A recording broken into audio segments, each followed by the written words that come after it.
Madras high court में एक याचिका आई जिसमें कहा गया था कि तमिलनाडु में पेरियार की मूर्तियों के नीचे जो बातें लिखी हुई है वो आपत्तिजनक है और लोगों की धार्मिक भावनाओं को ठेस पहुंचाती है, इसलिए उन्हें हटाया जाना चाहिए। याचिका को खारिज करते हुए हाईकोर्ट ने कहा कि येरोड वेंकट रामास्वामी पेरियार जो कहते थे उस पर विश्वास रखते थे, इसलिए उनके शब्दों को उनकी मूर्तियों के पेडेस्टल पर लिखवाना गलत नहीं है। पेरियार की मूर्तियों के नीचे लिखा था, ईश्वर नहीं है और ईश्वर बिल्कुल नहीं है। जिसने ईश्वर को रचा वो बेवकूफ है, जो ईश्वर का प्रचार करता है वो दुष्ट है और जो ईश्वर की पूजा करता है वो बर्बर है। ग्रेट पेरियर नायकर के ईश्वर से सवाल। पहला सवाल, क्या तुम कायर हो जो हमेशा छिपे रहते हो, कभी किसी के सामने नहीं आते? दूसरा सवाल, क्या तुम खुशामद परस्त हो जो लोगों से दिन रात पूजा अर्चना करवाते हो? तीसरा सवाल, क्या तुम हमेशा भूखे रहते हो जो लोगों से मिठाई, दूध, घी आदि लेते रहते हो? चौथा सवाल, क्या तुम मांसाहारी हो जो लोगों से निर्बल पशुओं के बलि मांगते हो? पांचवा सवाल, क्या तुम सोने के व्यापारी हो जो मंदिरों में लाखों टन सोना दबाए बैठे हो? छठा सवाल, क्या तुम व्यभिचारी हो जो मंदिरों में देवदासियां रखते हो? सातवां सवाल, क्या तुम कमजोर हो जो हर रोज होने वाले बलात्कारों को नहीं रोक पाते?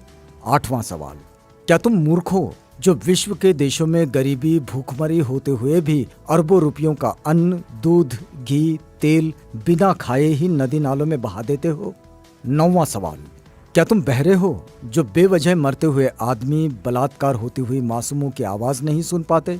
10वां सवाल, क्या तुम अंधे हो जो रोज अपराध होते हुए नहीं देख पाते? 11वां सवाल, क्या तुम आतंकवादियों से मिले हुए हो जो रोज धर्म के नाम पर लाखों लोगों को मरवाते रहते हैं? 12वां सवाल, क्या तुम आतंकवादी हो जो ये चाहते हो कि लोग तुमसे डर कर रहें?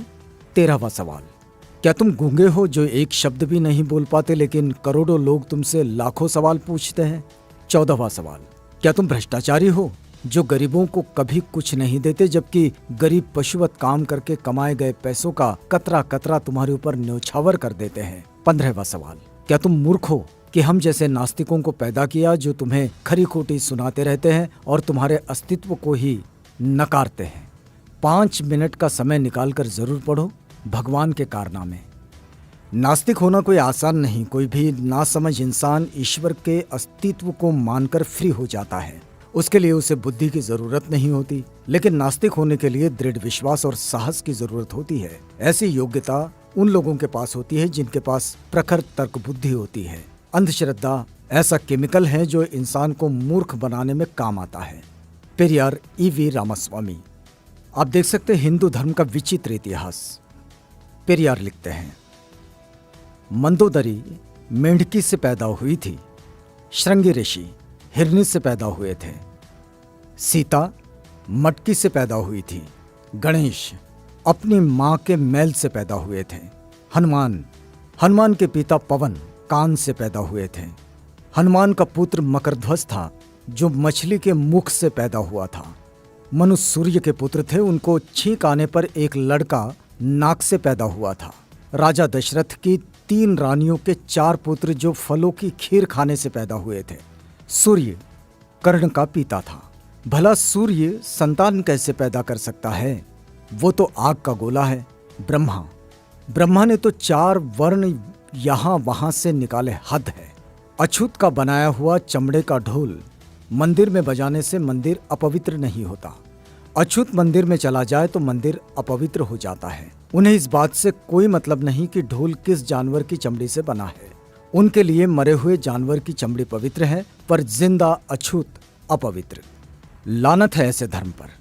बुद्धिजीवी प्रकाश डालें, दिमाग की बत्ती जलाओ, अंधविश्वास भगाओ।